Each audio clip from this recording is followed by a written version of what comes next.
Maria é um sertanejo que ama as memórias, agricultor, pescador e um exímio contador de histórias, que faz a sua arte de pescar e narrar em cantarias pelas bandas do sertão.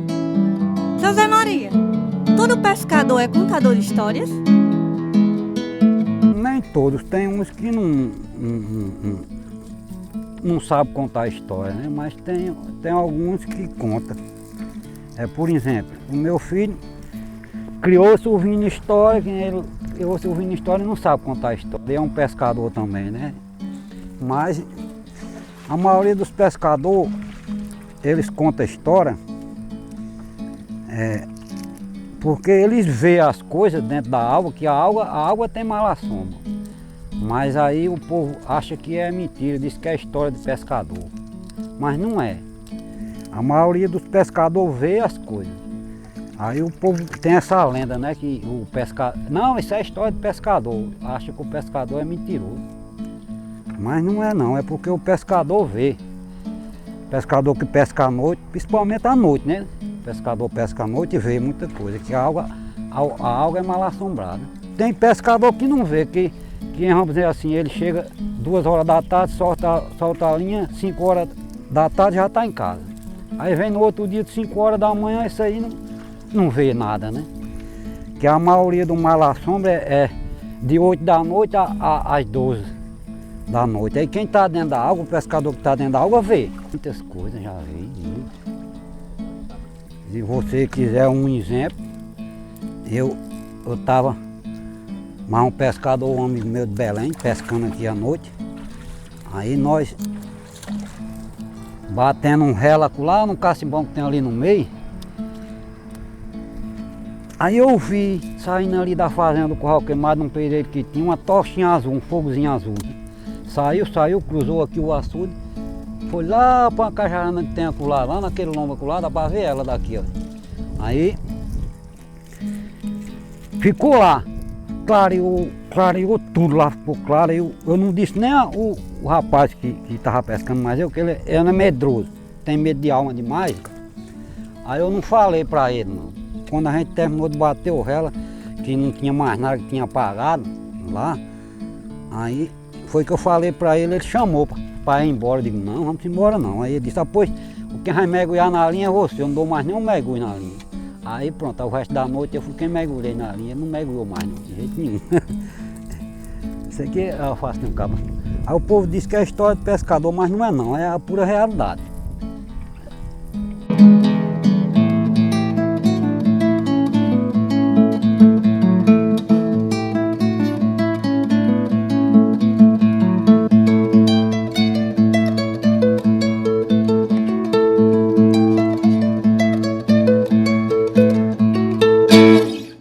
As histórias de Trancoso fazem parte do imaginário popular de um povo que aqui neste lugar da arte faz memória. No sítio Curral Queimado, as histórias de Trancoso viram princesas, reis, rainhas, bichos e tudo que a imaginação pode alcançar. Então, com vocês, o reinado das histórias de Trancoso do Senhor José Maria.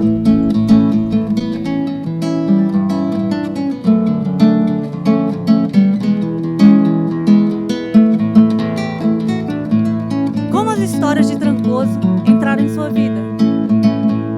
Eu muito criança, ouvindo, meu pai gostava de contar história. Aí, quando ele chegava em casa do trabalho, aí era muito menino. Aí para aquietar os meninos, inventava as histórias, né? História de Trancoso, aí ele contava a história para a gente dormir. Aí eu fui aprendendo as histórias dele, começou com ele, meu pai. Foi aí, em 77, a gente foi morar num sítio chamado Boa Vista. Aí lá o proprietário era um contador de história. Aí eu pequeno, mas ouvindo as histórias, aprendi muitas histórias dele. História muito bonita, porque hoje eu já esqueci de muitas histórias que ele contava. Mas era um contador de história. Eu saía de casa mais uns meninos, esse meu irmão aí, Chico também, ia para lá ouvir história, eu vinha dormindo. Para casa era bem pertinho, dava uns 100 metros, 150, não dava 150 metros não, né, Chico? Quase uns 100 metros. A gente ia para lá, eu não via nem quando chegava em casa. Ele contando a história, eu pegava no sono lá na casa dele mesmo. Aí pronto, com isso eu fui aprendendo as histórias dele e memorizei. Ficou memorizado as histórias.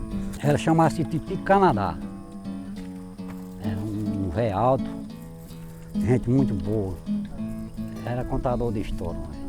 Tinha uma velhinha lá, nós chamávamos ela Carmelita, sabe? Era a dona Carmelita e a gente ia para lá de tardezinha, quando às vezes chegava do serviço, ela ensinava nós a rezar. A gente a rezar. Nós pequenininhos.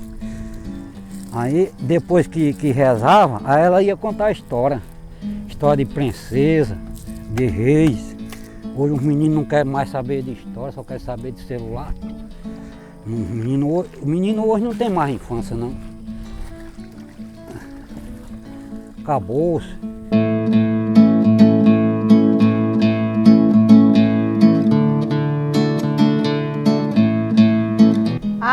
Desde criança que meu pai contava a história para mim.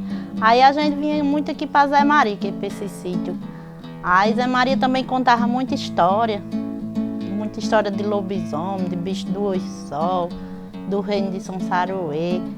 Mas o caso mesmo de lobisomem mesmo que aconteceu aqui mais na região, que é uma história que aconteceu com Zé Maria, é uma história que a gente foi uma rifa lá do outro lado do açude, aí ele veio por dentro ali na Vaz do Açude, um bicho botou nele e ele nunca soube distinguir que bicho era ele, se era um lobisomem, se era alguma coisa assim, desse tipo. A gente gostava muito das histórias que ele contava e ainda gosto, ainda conta a história. Eu vou contar um caso que aconteceu comigo em 1997. Aqui o açude estava seco.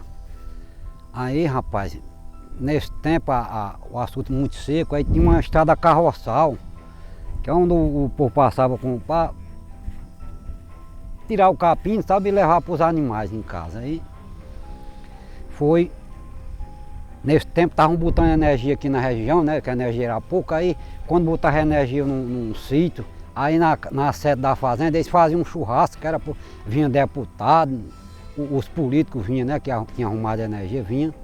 Aí nesse dia, na casa da tia da minha mulher, aí teve um churrasco lá, aí esse churrasco começava cedo, 4 horas, aí foi de 5 horas, a gente partiu, né, eu tiramos aqui por dentro pela a mulher e dois meninos, a minha filha mais velha e a mais nova. E o menino foi por fora, mas o avô. Pequenininho, o menino tinha 4 anos, a mais velha tinha 6, a outra não tinha nem 2 anos ainda. A gente foi. Quando foi negócio de 9h30 para 10 horas, os meninos já estavam dormindo. Aí eu disse, como é que nós vamos levar esses meninos, Arneida? Aí foi ela disse, não, Zé Maria está aqui no Rio, eu vou pedir para ele levar nós. Aí ela foi, falou, e disse, não, dá para levar você, mas os meninos dá para levar, só não dá Zé Maria, que eu já levo, já vai eu, minha mulher e os meus 3 meninos. Aí eu disse, não, pode ir, eu vou daqui de pé só. Isso é umas 10h30 da noite mais ou menos. Eu vim, tirei na estrada. Aí, rapaz, tem um castimbão do outro lado do rio ali, mais ou menos aqui, uns 200 metros. Quando eu vinha a estrada, vinha certinho pro castimbão. Quando eu fui chegando, antes de chegar no castimbão, uns 50 metros mais ou menos, rapaz, eu ouvi aquele negócio atrás, e batendo nas orelhas. Eu digo, meu Deus do céu, o que é isso, meu Deus? Eu dei um pulo tão grande, meu filho, que quando eu dei fé, eu trazia um canivetinho, desse canivetinho de pressão, mais ou menos um dedo de tamanho, o canivetinho, fora do onde ele escondia. Aí, quando eu dei fé, ela estava com esse canivete na mão. Uma tremelica, rapaz, todo me tremendo, rapaz, tremia até o dedo dos pés. Aí eu comecei a rezar, rapaz, não deu tempo não. Esse bicho fechou atrás de mim, um bichão grande assim, desse tamanho, as orelhas grandes, era um batido de ureia, pá. Eu digo, meu Deus do céu, vai me comer esse bicho. E não tinha para onde eu correr, só tinha capim de um lado e outro, e a estrada no meio.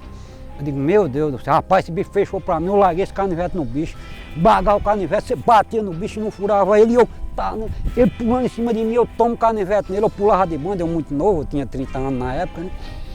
Largava o canivete, nós briguemos mais ou menos uns 30 minutos. E esse bicho foi, ele correu subindo na estrada. No que ele correu subindo na estrada, eu corri atrás dele. Não tinha o que fazer, eu já estava nervoso mesmo, o bicho sumiu. Aí eu digo, meu Deus do céu, e agora? Aí eu saí andando de banda assim, andando de banda, outra hora de costa, bem devagarzinho. Podia ele estar me esperando na frente. Aí a lua clara, meio que um dia, eu vi um vulto, assim mais ou menos uns 30 metros talvez. Vi um vulto, aí eu fui me abaixei. Estava desse jeito assim, olha. Olhando pra mim, eu digo, meu Deus do céu. Ai rapaz, eu me abaixei, o bicho fechou pra cima de mim de novo. Fechou pra cima de mim de novo, correu. Eu ainda quis correr, mas o bicho corria muito, não dava tempo pra eu correr não. Eu fui, larguei no canivete nele.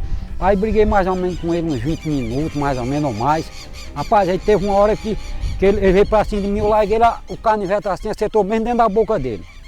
Quando acertou dentro da boca dele, a presa dele pegou aqui, hoje ainda tem um buraco ainda, tem uma fichinha, tá todo engiado aqui, sarou, mas tá todo engiado. Aí foi, rapaz, ele correu. Eu corri atrás, corri, lá naquele morro lá, tinha um primo meu que hoje tá cheio de mato de novo, só foi botado no tempo que ele botou, era cheio de coivara de Jurema. Aí o bicho vai se escondeu dentro da coivara, de atrás das coivaras. Eu cacei umas 10 coivaras, não encontrei de jeito nenhum, eu digo, meu Deus do céu. E agora era uma tremelica, rapaz, que eu não me segurava não, todo me tremendo. Um medo que eu nunca vi daquele jeito, rapaz. Uma hora eu vinha de costa, outra hora eu vinha de banda, bem devagarzinho até chegar nesse cacimbão. Para mim ele tinha rodeado e tinha vindo me atalhar na frente. Uma seca de pedra ali e uma cancela, não fui pela cancela, não, pulei a seca de pedra. Lá na outra cancela, antes de chegar lá em casa, pulei de novo. Eu cheguei em casa, quando eu cheguei em casa, a mulher já estava dormindo, mais os meninos. Eu quase boto a porta dentro. A mulher foi, que foi, Zé Maria? O que foi que aconteceu? E eu todo me tremendo, eu fui contar ela o que aconteceu. Eu passei, eu não desejo para ninguém no mundo. Olha, quando eu falo, me arrepiei todinho, chega, eu fico me tremendo. Quando nós casamos, ele contava muita história. Eu achava bonito as histórias. De Camões, do rei, a história do lobisomem. Eu achava, aí ele, só que essa história agora, só essa do lobisomem, pegava no sono. O menino dormia, ele contando história. Eles dizem, a Maria gosta de muito contar história, e gosta. As histórias do meu pai, elas sempre me encantaram desde criança. E assim, viver aqui no Curral Queimado, que é um local de muitas histórias de encantamento, é muito gratificante. E Painho, ao contar as histórias diversas, né, que ele contava, fazia com que a gente fosse lá no íntimo da imaginação e sonhasse e vivesse aquela história acontecer. Então, daí a importância de preservarmos a literatura oral, né, não só do nosso sertão, mas do nosso Brasil. E eu só quero dizer, né, que sou muito orgulhosa de ter o meu pai e de ser contadora de histórias assim como ele. Diz a Maria, a história de Trancoso. É verdade ou mentira?